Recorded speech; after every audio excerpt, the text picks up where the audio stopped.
Hello, this is Kirk Smith with Easy Breezy Home Buyers. If you ask yourself, how do I sell my home fast?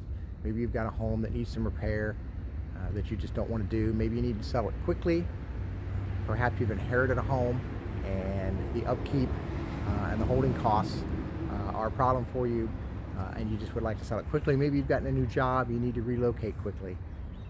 If you've asked yourself, how do I sell my home quick in the Hampton Roads area? You can call someone like Easy Breezy Home Buyers.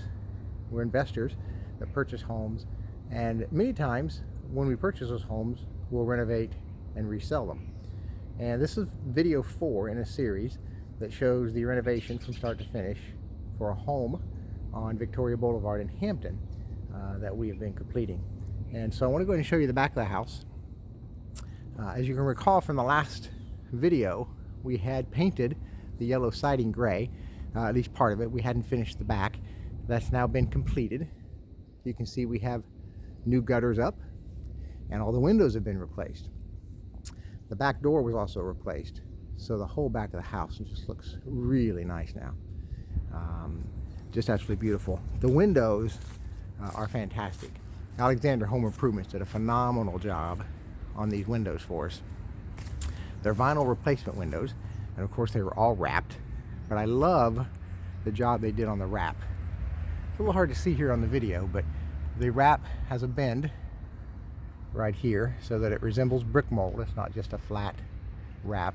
And then they also wrap the edges back around the J channel.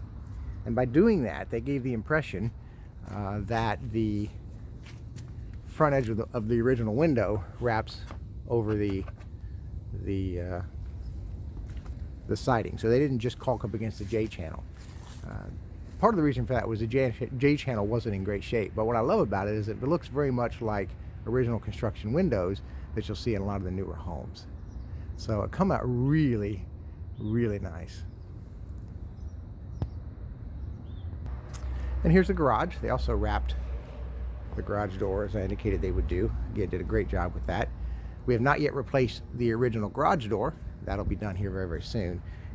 And then also the side service door we have not yet replaced, which we'll be doing, and that will complete the garage as well. And here's the front of the home. A little hard to see with the sun in the back, but again, nice, beautiful, new gutters, new windows. This is not a new door, it's the original door. We just removed the storm door that was there.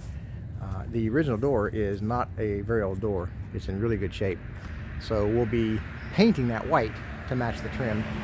We also have not wrapped the porch. We thought about it, but the porch is in really good shape. And so decided to save the dollars and just simply paint it. So we'll be painting that a nice bright white as well to match the rest of the trim.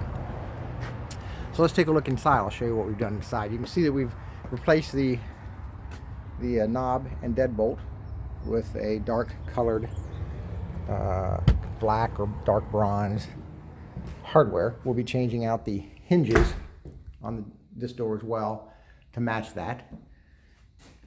And all of the doors now have been changed to that type of trim. You'll see that we painted the wainscoting down the hallway. Last video you recall that, maybe it was the second video, that we were going to keep this original wood wainscoting. We did that, primered it, and then painted it all with the spray gun, putting a nice white finish on the wainscoting. Come out looking really, really nice. We also have painted all of the baseboards. Again, coat of primer, a couple of coats of ultra white, and you can see the casings have been painted as well. All that was done with a spray gun to give us a really nice finish. Same with the window trim, all that's been painted. That was all done before the windows were installed. And then we also kept the original wood windows, or excuse me, wood doors. These are phenomenal oak, solid hardwood doors. Replacing these doors with the same quality doors would have been $150 or more up per door. Rather than do that or put cheap hollow core doors on, we decided to go ahead and fill holes and repaint these original doors, and they come out just beautiful. We put the dark hinges on there, again, as well as the dark hardware, and I really, really like the way they came out. Again, very, very solid quality doors. So all of those were refinished. You can see we've done that in all the different bedrooms. And in most of these bedrooms now, we've also filled any damages and cracks in the original plaster. And so we are now ready to begin painting the walls as well. I think we're going to do, again, a nice kind of neutral gray color in here as well. Now, the original bathroom was a challenge. You'll recall that the original tile, you can see here, is green, and it wrapped halfway up the wall all the way around the bathroom, and a very dated look. So we decided to remove that. The tub itself is in good shape, but we're going to have the tiles reglazed to a nice white, which will look really good. But we wanted to remove the tile here. Did not realize when we decided to do that what a challenge that was going to be. Obviously, all the walls in this house are plaster, and many of them are at least 3/4 of an inch thick. But here, where they tiled, they built the plaster out even further. This plaster was a good inch to inch and a quarter or so thick. You can see it right here on the side. See how thick that is? So we had to cut through all that with a diamond saw and then demolish out all of that plaster. And it did not come out in big chunks. It came out in little chunks. But we finally got it done.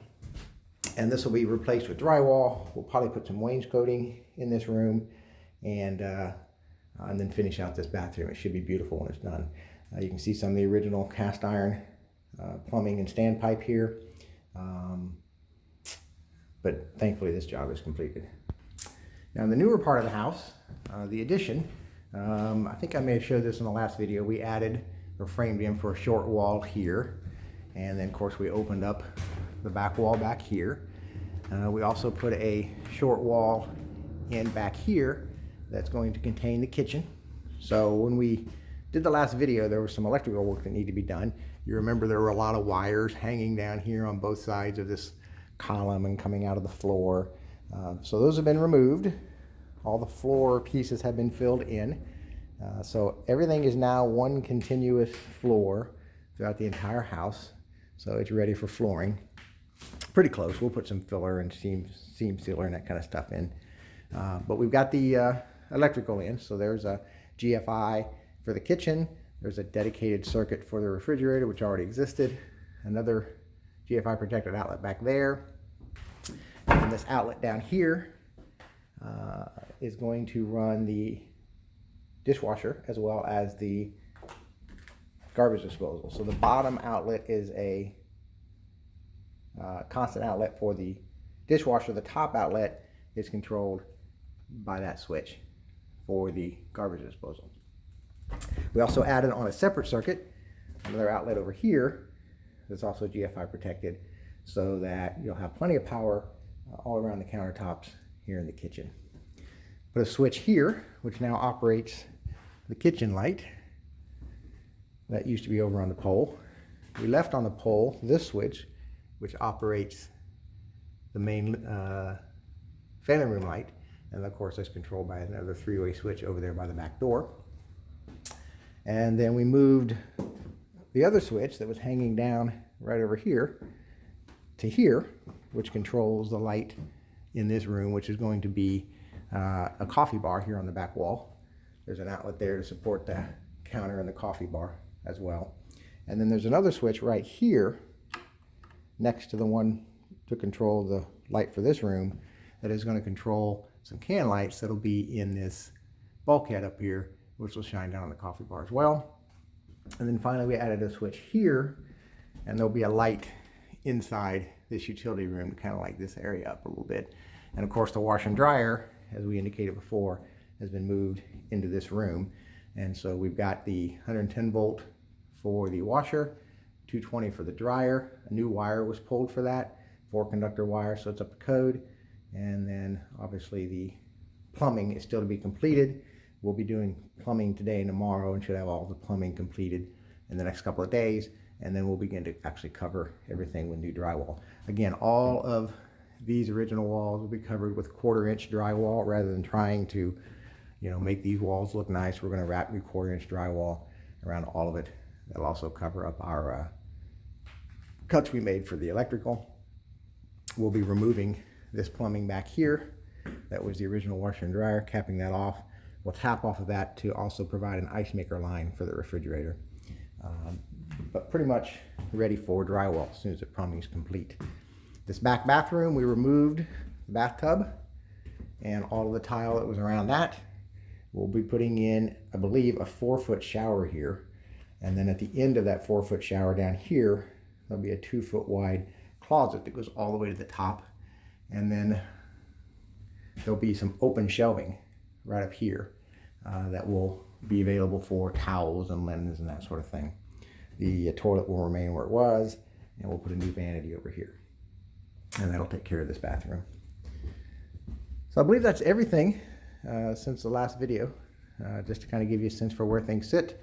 So the next time we bring the house to you, you should see the drywall up and seams mudded, or at least partially mudded. And we're ready to start painting. So we'll get another video out here shortly. And if you have any questions or comments, certainly leave those down below.